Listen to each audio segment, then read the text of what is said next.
Elon মাস্কের নেতৃত্বে SpaceX এর মহাকাশ ভিত্তিক ইন্টারনেট পরিষেবা স্টারলিংক বিশ্বজুড়ে ইন্টারনেট সংযোগের ক্ষেত্রে হইচই ফেলে দিয়েছে।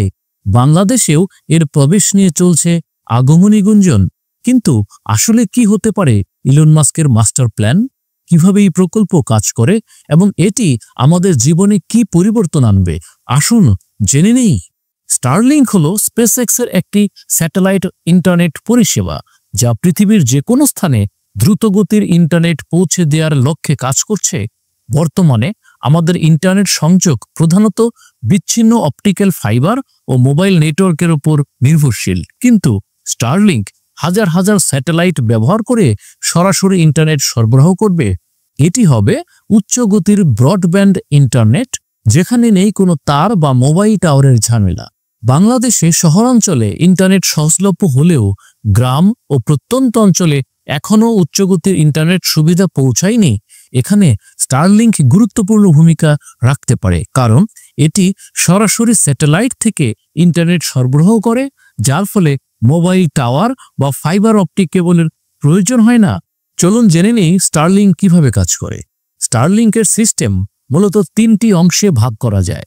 লো আর্থ অরবিট স্যাটেলাইট, হাজার হাজার ছোট স্যাটেলাইট আকাশে ভেসে বেড়াচ্ছে যা পৃথিবীর নির্দিষ্ট অঞ্চলে ইন্টারনেট সংকেত পাঠায়। গ্রাহকের টার্মিনাল, বাড়ির ছাদে বা কোনো স্থানে স্টারলিংক ডিশ অ্যান্টেনা বসিয়ে নেটওয়ার্কের সংযোগ নেওয়া যায়। গ্রাউন্ড স্টেশন, পৃথিবীর বিভিন্ন জায়গায় স্থাপন করা গ্রাউন্ড স্টেশন স্যাটেলাইটের সাথে যোগাযোগ রক্ষা করে। এই পুরো সিস্টেমটি ট্র্যাডিশনাল ব্রডব্যান্ডের চেয়ে অধিক স্থিতিশীল ও কম ল্যাটেন্সি ইন্টারনেট সেবা দিতে সক্ষম। বাংলাদেশে স্টারলিংক চালুর ক্ষেত্রে যদিও স্টারলিংকের পরিকল্পনা চমকপ্রদ, কিন্তু এটি কিছু চ্যালেঞ্জের সম্মুখীন।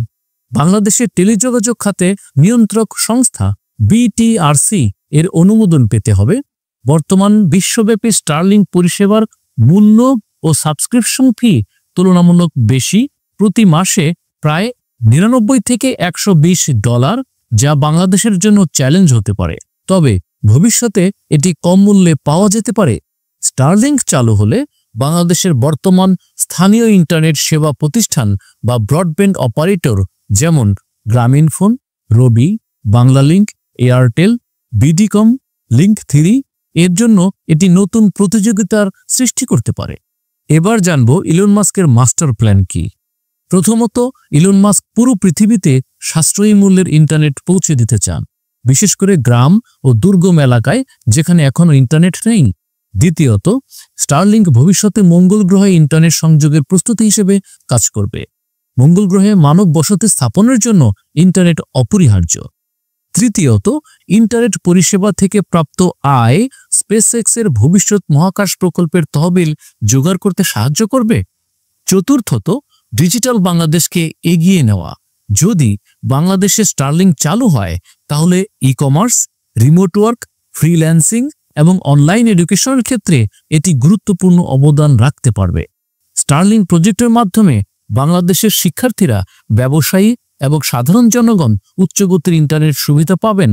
এটি শিক্ষা, স্বাস্থ্যসেবা এবং অর্থনীতির ক্ষেত্রে বিশাল পরিবর্তন আনতে পারে। পঞ্চমত, 5G ও ভবিষ্যৎ প্রযুক্তির সাথে সংযুক্তি।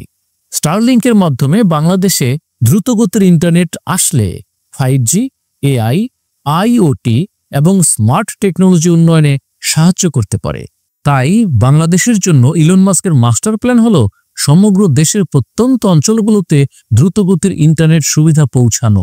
এই প্রজেক্ট সফল হলে বাংলাদেশে প্রযুক্তি খাতের নতুন দিগন্ত উন্মোচন হবে।